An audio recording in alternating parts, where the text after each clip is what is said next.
তো আজকে বলে যান এই টিভি চ্যানেল। একদম বেশ।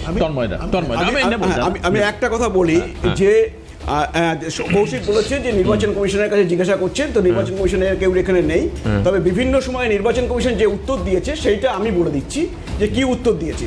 নির্বাচন কমিশন বলেছে যে তাদের কাছে সংবিধান প্রদত্ত যে দায়িত্ব দেওয়া হয়েছে সেটা হচ্ছে যোগ্য ভোটারকে লিস্টে রাখা, অযোগ্যকে বাদ দেওয়া।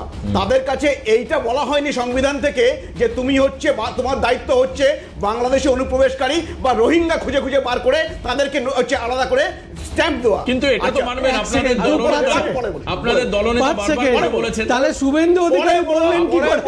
রাজ্যের বিরোধীরা বারবার করে বলেছেন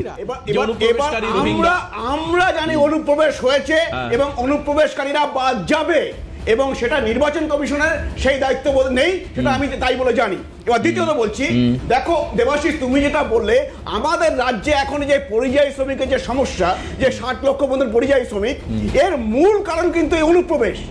আজকে বাংলাদেশিরা এসে এখানে রেশন পাচ্ছে, লক্ষ্মীর ভান্ডার পাচ্ছে, স্বাস্থ্যসাথী পাচ্ছে, আমাদের ছেলে মেয়েদের কাজগুলো নিয়ে নিচ্ছে। তারা হচ্ছে অন্য রাজ্যে যাচ্ছে কাজের জন্য। আজকে বাংলাকে এই অবস্থায় ঠেলে দিয়েছে কারা? আমি বলি এই তৃণমূল কংগ্রেস।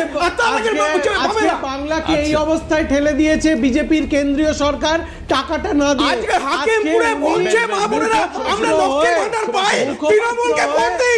বিরোধী দলনেতার কথা খণ্ডন, তাদের ভোটের পরিবর্তে তৃণমূল ভোট দিচ্ছে। তন্ময়দা বলছেন যে ব্যাপক হারে অনুপ্রবেশ হচ্ছে, মানুষের কর্মহীনতা, স্বাস্থ্যহীনতার জন্য দায়ী। এরপর মুখপাত্র থাকবে না দায়ী, কারণ এইগুলো এই ঘটনাগুলো ঘটছে এই জন্য।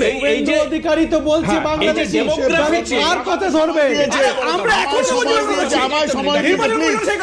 সময় দিয়েছে